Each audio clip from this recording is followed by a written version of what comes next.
कि आजू मिथिला लगरिया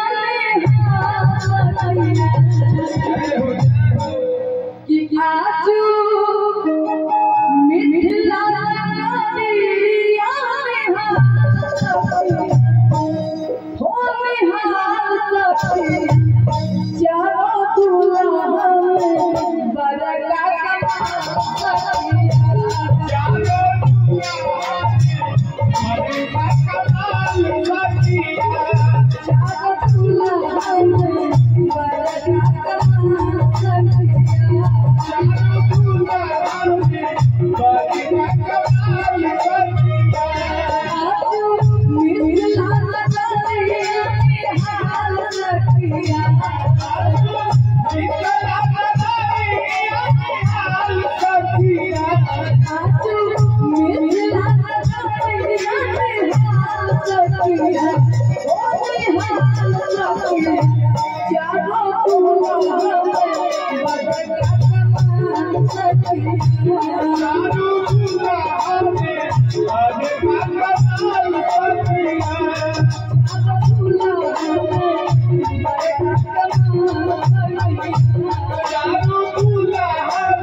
सखी लोग बताओ और बड़ा प्यार से कहो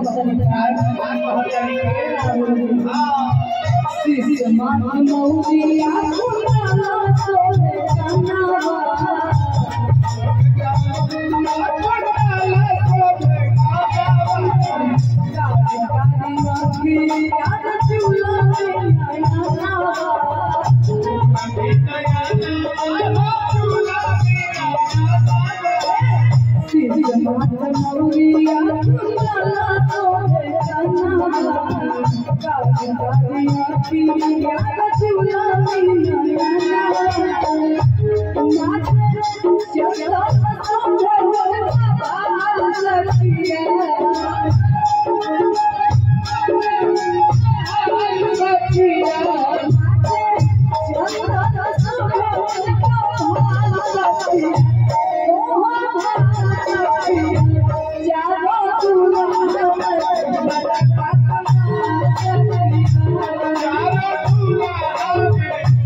लड़का के पापा सुभाष नारायण जी की तरफ से बहुत सारा प्यार आशीर्वाद पुरस्कार है।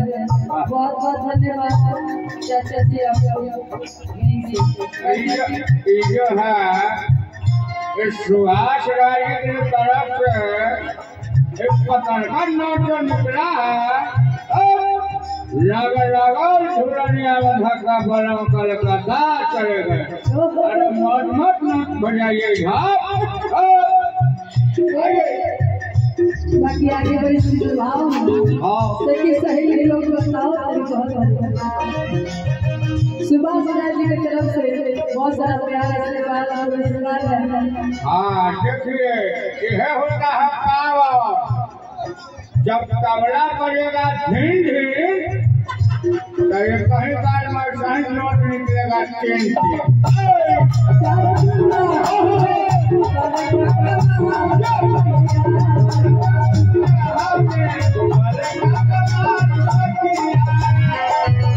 और आप हमारा प्यार से सखी सहेली लोग बताओ हरिकार सावन सावन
दीपक विजय सिंह और सहदेव राज जी की तरफ से बहुत सारा प्यार आशीर्वाद पुरस्कार है। बहुत बहुत धन्यवाद दोनों आदमी को। जय माता दी, हर हर महादेव।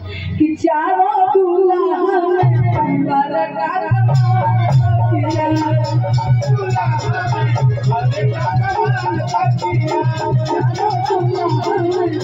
किया